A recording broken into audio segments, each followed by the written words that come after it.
latest information on charitable giving in 2022. Hi, I'm Bill Stanczykiewicz. This is the first day from the Fundraising School, and I'm joined today by a cherished member of the Fundraising School faculty, Erik Daubert, who also is with the Fundraising Effectiveness Project. And the Fundraising Effectiveness Project releases quarterly reports in real time to help us know how charitable giving is rolling along at any given moment. And Erik, thanks for being back with us on the Fundraising Schools podcast. Bill, it's such a pleasure to be with you in the Fundraising School. Thanks for being a leader in the nonprofit sector. It's a privilege to be with you today. Well, the second quarter data are in for 2022. And what are the data saying? You know, it's interesting, Bill. We're seeing some trends in philanthropy around COVID that are quite frankly fascinating and unprecedented.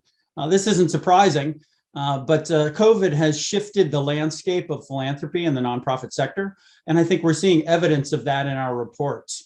One of the things we're seeing is that donors are down in terms of retention. Retention is something that we look at because, as you know, of course, from your work in the fundraising school, retained donors tend to be more valuable over time as they make increasingly progressive and larger gifts to the organization.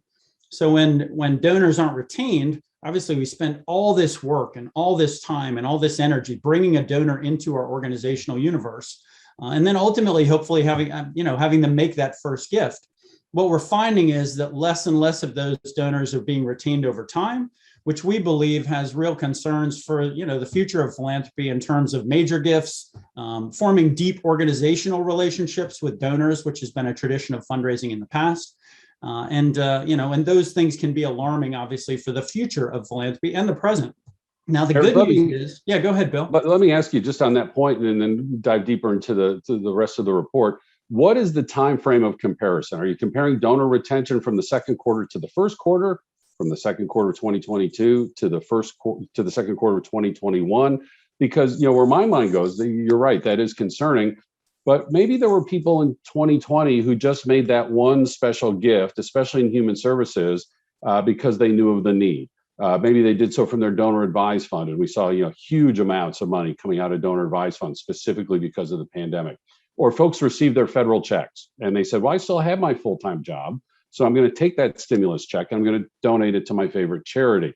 What is the time frame? And when you talk about the pandemic being a complicating factor, what's your analysis? How do we understand these data? Yeah, really great questions, Bill. A couple things. What we do at the Fundraising Effectiveness Project is we compare year to date to year to date. So what that means is June 30, 2022. Where were we on the trajectory of fundraising as compared with June 30, 2021?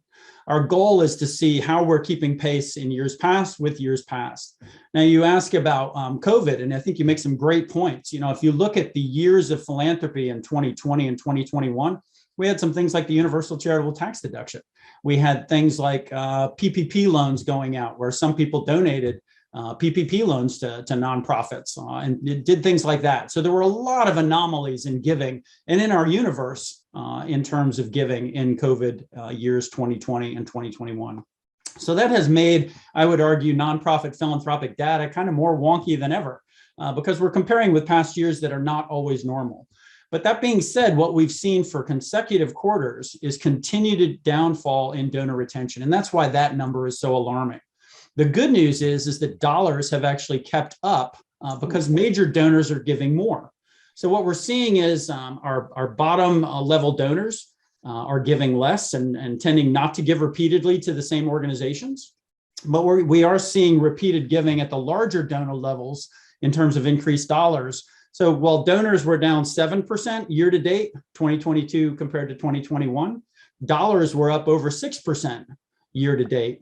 2022 to 2021.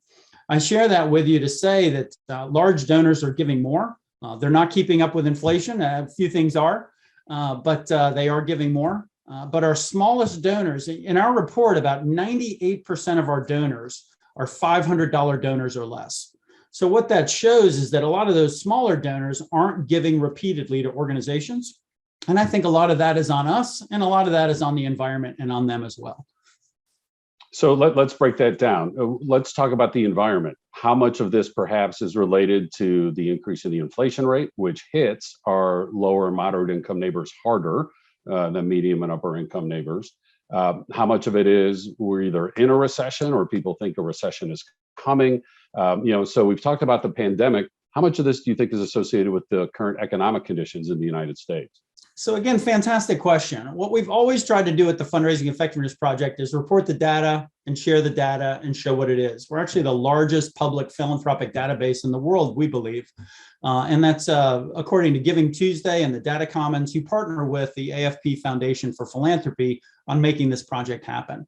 But with that said, small donors are experiencing a ton of pressures from a lot of different directions. A recent report on CNBC, I think, had 64% of the American public living paycheck to paycheck. And by the way, almost half the people living paycheck to paycheck, or almost half the people who make six-figure salaries, I should say, are living paycheck to paycheck. So, here we have people who are making six-figure salaries who theoretically are living paycheck to paycheck.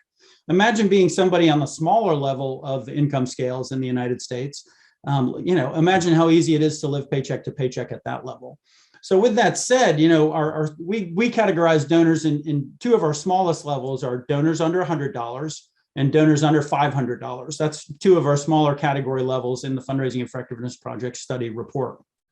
Well, 98% of our donors make up, are in those two categories. When you look at those two categories, there's tremendous pressure on them from a variety of, factors: work, wages, inflation, the cost of bread, the cost of gas, the cost of childcare, the cost of fill-in, all that apply. So when you see those pressures, it's not surprising to see that some of those people aren't giving again, but to say that they're not being philanthropic and not being charitable based on one report, I think is an overstatement. So I still have tremendous confidence in the American public to give. I still believe, in all of the research that I've seen, poor people still give more, higher percentage of their household income to charity than wealthy people do. And I think there's still great hope for philanthropy. My concerns are just around what does the future of philanthropy look like if we don't build habit-forming relationships between donors and organizations in philanthropy going into the future.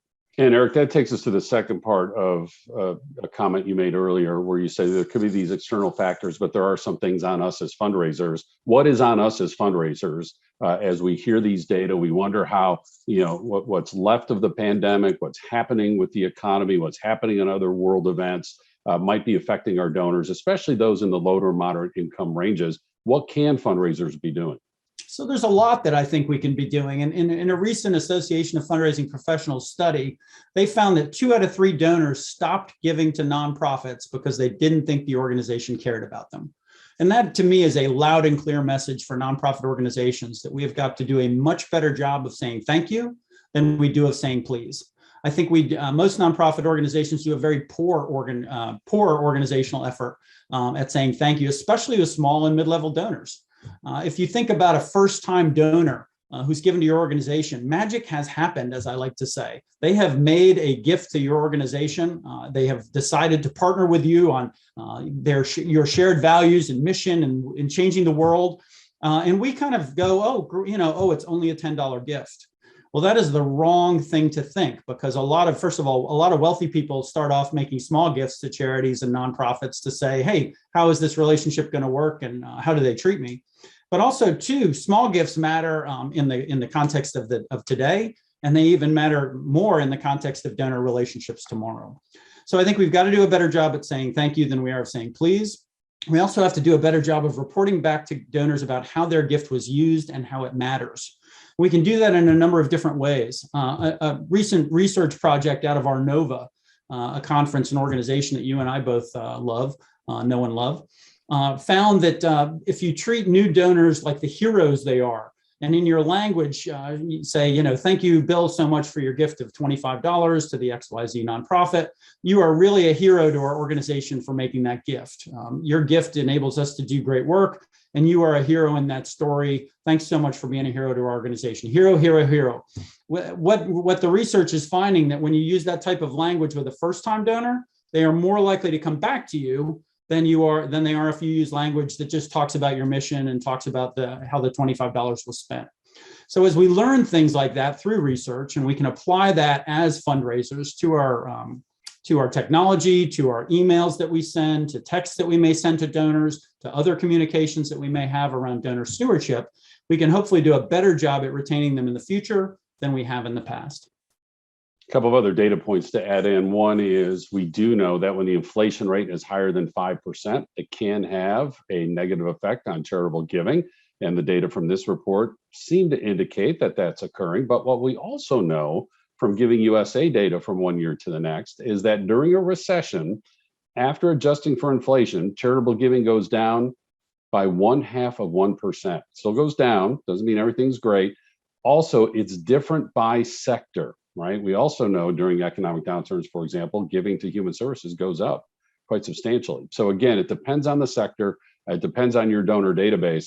And we also need, if for any of those donors who have stopped giving, to really drive home Erik's point about stewardship, to maintain relationships with folks. Maybe just for now they can't be giving. Find other ways for them to stay informed and stay engaged. Erik, as we conclude here, any other information from the report, advice that you have, and then of course how folks can access this latest quarterly update? Yeah, a couple of things. First off, while donors were down and dollars were up, it wasn't true across all subsectors. One of the things we do is we parse our information by the National Taxonomy Code, the NTEE code for nonprofit organizations. And what we found is that there are a couple of highlights. One is religious giving is up compared with other sectors. And I share that with you because that doesn't surprise you. We know from our friends at the Lake Institute that religious giving is stickier. But religious giving recovering and coming back is an exciting thing for me to see as our faith friends go back to church or maybe re-engage with their religious traditions through philanthropy. Another bright spot was environment organizations. So they also were up. So most other types of organizations, health, human services, arts, were down, but those were two shining spots that were up. I think the thing I want to share and close is a few things. First of all, you can find these reports for free at afpfep.org. Also, our friends at Giving Tuesday have a data commons where you can get in and actually mix it up with the data in terms of using a live dashboard. So know that you can find information there and actually sort information by subsector and things like that to see how individual giving areas, if you will, of philanthropy are performing. I want to really thank the people that make this happen is the donor software companies who share their data.